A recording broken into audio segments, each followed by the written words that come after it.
Welcome to सुन्दर जनकपुर। आज म छु जनकपुरमा र तपाईहरुलाई जनकपुर जानकी मन्दिरको चाहिँ म तपाईहरुलाई थोरै दृश्य देखाउने नै छु। कति त पुग्नु भएको छ, कति पुग्नु भएको छैन नि त हैन।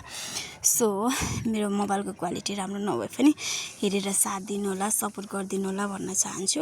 वाओ, यति राम्रो छ नि है। सीता माता सीता चाहिँ जन्म लिनु भएको ठाउँ हो यो जनकपुर चाहिँ हैन। सो हामी एकछिनमा चाहिँ माता सीता र राम भगवानको बिहे भएको मन्दिरमा पनि तपाईहरुलाई लाने नै छु। अहिले चाहिँ हामी यो जानकी मन्दिरमा एकछिन रमाइलो गर्नेछौँ, घुम्नेछौँ र तपाईहरुलाई छोटो मिठो भिडियो पनि देखाउने नै छु है त साथीहरु। सबैले माया गरेर सब्स्क्राइब पनि गरिदिनु होला भन्न चाहन्छु। म फोटो खिच्नमा पनि बिजी छु, यहाँ भिडियो बनाउनमा पनि बिजी छु के दुवैतर्फबाट जानु पर्यो नि त हैन। फोटो पनि खिच्नु पर्यो, भिडियो पनि बनाउनु पर्यो।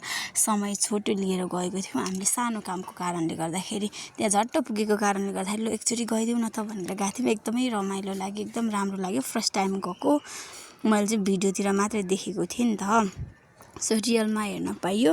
आँखाले देखेको जस्तो चाहिँ क्यामेराले खिचेको अनि भिडियोमा हेरेको हुँदैन के।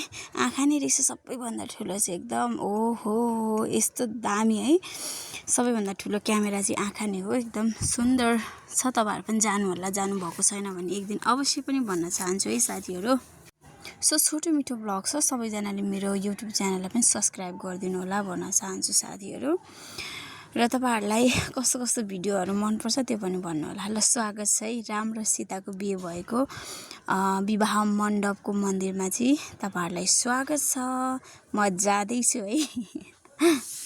नेपाल चाहिँ एकदम सुन्दर सँगसँगै प्रकृतिको चाहिँ धनी देश हो के। हेर्नुस् न, यति राम्रो मठ मन्दिरहरू छ है, यति राम्रो प्रकृतिले भरिपूर्ण छ के। एकदमै राम्रो छ के।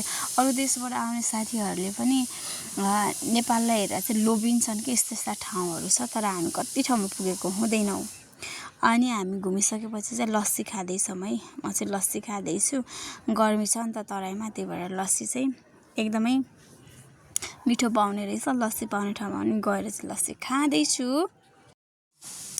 एकदम मिठो छ लस्सी चाहिँ, एकदम मिठो छ। सो सबैजनालाई थ्याङ्क यू सो मच भन्न चाहन्छु। Thank you for watching.